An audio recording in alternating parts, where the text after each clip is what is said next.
honestly, I wish I were 25. So you're going to send me a postcard up there, and the next one will let me know. Because I think you can do this, really.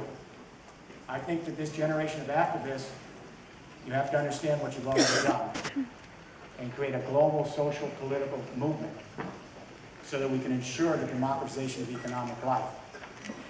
It's there to take. Last thought. The ultimate reason I wrote this book, The Zero Marginal Cost Society, I think the elephant in the room is our species' potential extinction in the lifetime of your children and grandchildren. I really think it's here. I don't know how to say it without sounding over the top. But I first wrote a book on climate change in 1980 called Entropy. What I didn't realize at the time, I've been involved in this climate debate since 1980, I underestimated the speed and acceleration of feedback loops because we can't model them until after they come and then we don't see them. And after they come, they create other feedback loops and other feedback loops exponentially. We are terrified. I have to use the word terrified. Just today, the United Nations issued its climate report saying we're now running out of time.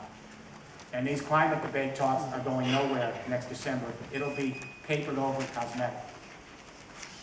I wrote the Zero Marginal Cost Society, and I got to tell you, my publisher said, we can't publish a book that says Zero Marginal Cost Society. No one's going to buy that book. My own family said, who'd buy that book?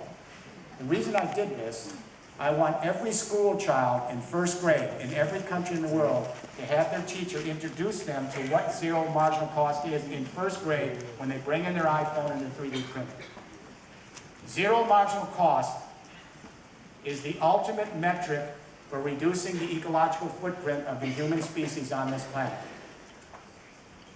Getting to a zero marginal cost society is the only hope to reduce our ecological footprint. Hopefully we heal the planet in time to maybe hold off climate change. Think about it. Zero marginal cost means we have ultimate productivity, which means ultimate optimum energy efficiency. Not just the energy, all our materials, everything is optimally used. So to get to zero marginal cost, it means we're minimizing the use of the Earth's resources. That's why we can produce them in zero marginal cost. And if what we do produce at zero marginal cost, it's shared on the sharing economy and the collaborative commons. We share our cars, we share our homes, we share our children's toys, we share our tools. We share much of that. It means we create a circular economy. That's what the sharing economy and the collaborative commons is, a circular economy where everything we use is redistributed over and over and over and over and doesn't go to the landfill. That's an ecological civilization. The technology is there to do it. The political will of the digital generation has to be there to close the deal. You, your children, your grandchildren. It's going to take 3 generations, no ADHD, total mindfulness, on mission, and we have the activists in this room. That's why you're here. Last class. I'm guardedly hopeful, but I'm not naive. What I'm laying out here is a huge struggle. There are so many ifs. We've got so much backlash in the world. We still have people fighting tribal blood wars, old consciousness. We have people still fighting religious wars, fundamentalist religious wars, old consciousness. We still have people around the world that are engaged in ideological warfare between states. All of that's here, but yet we have a younger digital generation from the streets of New York to the Arab Spring, all over the world, and you're moving away from geopolitics, but you have all of this backstory still with us. And the more you try to move away from this, the more you're going to get the backstory because everyone else is upset. Seems like it's contrary to their belief systems. You have a huge struggle, not only to change the entire economic system, but to move forward a generation and to deal with all the backlash for all the other struggles that are still here after thousands of years. But I'm guardedly hopeful because the digital generation, how many of you have Skyped in global classrooms? How many have been on Skype in global classrooms? Pretty interesting with your assignments. You're all on Facebook, one big family album. You're tweeting God knows what, gossiping on Twitter every day. Some of it's mindless, some of it's interesting. What I'm beginning to see is biosphere consciousness. A move from geopolitical frames of reference, where it was about enclosure of the commons, enclose the land, enclose the oceans, enclose the electromagnetic spectrum, enclose ideas of intellectual property, enclose the gene pool with patents. All of that's old school. I'm now seeing a generation that wants to open up the commons, share the genetic information, if you will, share the oceans with our fellow creatures, land reform so everybody has a chance to have access to the land on this planet for their survival and their flourishing. Open up the commons. And what I'm saying is biosphere consciousness. And here's what the biosphere is. The biosphere is a scientific term. It's a sheet that stretches 40 miles from the stratosphere to the ocean depths. And in that 40 miles, all living creatures interact with the chemistry of the planet in complex choreography to maintain this strange thing called life on Earth. We've got teenagers coming home with biosphere consciousness in the developing world and in the nations that are already industrialized. They're saying to their family, why are we using so much water if we still have it? Why are we using so much water? Wasting it. Why are we keeping the TV on, no one's using it? Wasting the electricity. Why 2 cars? Why not car share? Or the one I'm particularly fond of is this: where did my hamburger come from? This is the one I like. Young people are coming home and they're saying to their parents, where did this piece of beach come from? They want to know. Did it come from a rainforest? Did they have to destroy the tree canopy for 3 lousy inches of topsoil for 4 years of grazing? That counts.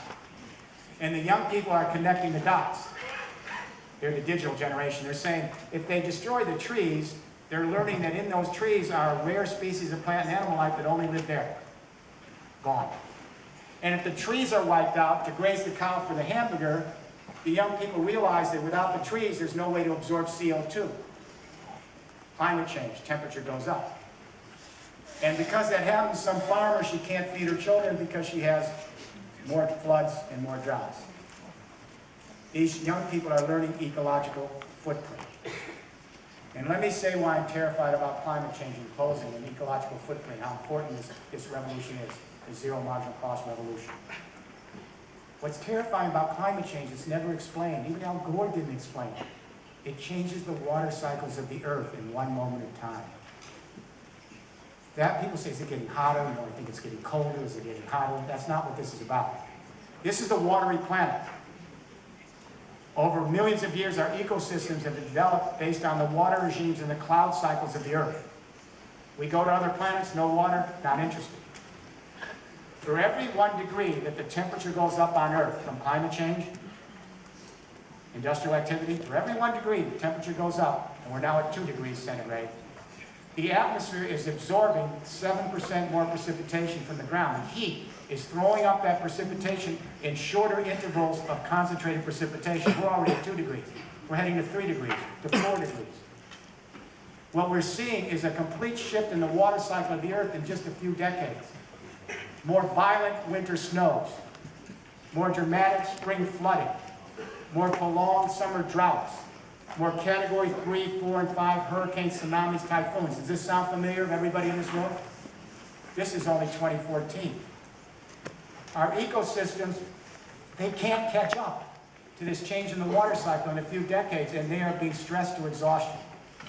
The UN report came out today. Most interesting is the scientific community tells us we're now in the 6th extinction event. The 6th extinction event on Earth. We've had 5 extinction events in 450 million years, 5 wipeouts. And when they came, the chemistry of the planet shifted very suddenly, and we had a massive die-off. Each time, 10 million years to recover the new life forms. We're in the 6th extinction event. Because of the shift in the water cycles, all of our scientific studies, we are chronicling them now, say we could lose in your lifetime and your children 70% of all forms of life living on this little oasis in the universe by the end of the century. And our own species is in peril. As my wife says, we're not grasping the enormity of this moment. Maybe because we're the youngest species. You know, we are the youngest species that we know of. Anatomically modern humans have been here about 175,000 years. We need to grasp the enormity of this moment. And I guess what I would say to your friends, 99.5% of all forms of life that have ever inhabited this earth, 99.5% of those life forms have come and gone. Those are not good odds. I think we're at a moment of decision. I think it's going to be up to the digital generation here, the activists around the world. Mobilize your generation and peers. We've got to move to a new era of struggle. You're already doing it. But at every level, put in the new commons arrangements, create the new institutions. Struggle on the streets, struggle in the electoral system, struggle with your peers. Try to hold off all those old struggles and build a new world for everybody. If we can get to a near zero marginal cost society and dramatically reduce our ecological footprint, and then if what we do create is distributed over and over again, and if we can begin to share our automobiles and eliminate 80% of them and the rest can be on renewable energy at zero marginal cost, and we can move to a transport and logistics internet that allows us to, again, reduce our ecological footprint. This is all the digital technologies make possible. Getting there is the struggle. So I'm hoping that here in this room, we have activists from all over the world. You could constitute yourself tomorrow morning and begin to lay out an international Bill of Rights and Responsibilities. Get it up there on the web. And start mobilizing your peers so that when your children's children's children look back at you, your great-grandchildren, they can say, my parents were there at the moment they made the decision to commit themselves to reheal this planet. They introduced a new third industrial revolution that could democratize economic life, create a more ecological civilization. My great-grandparents stood the test, and my grandparents and my parents. And hopefully by that time, your great-grandchildren will live in a rehealed planet, in a more democratic society. It's a privilege to be here with all of the activists. Good afternoon.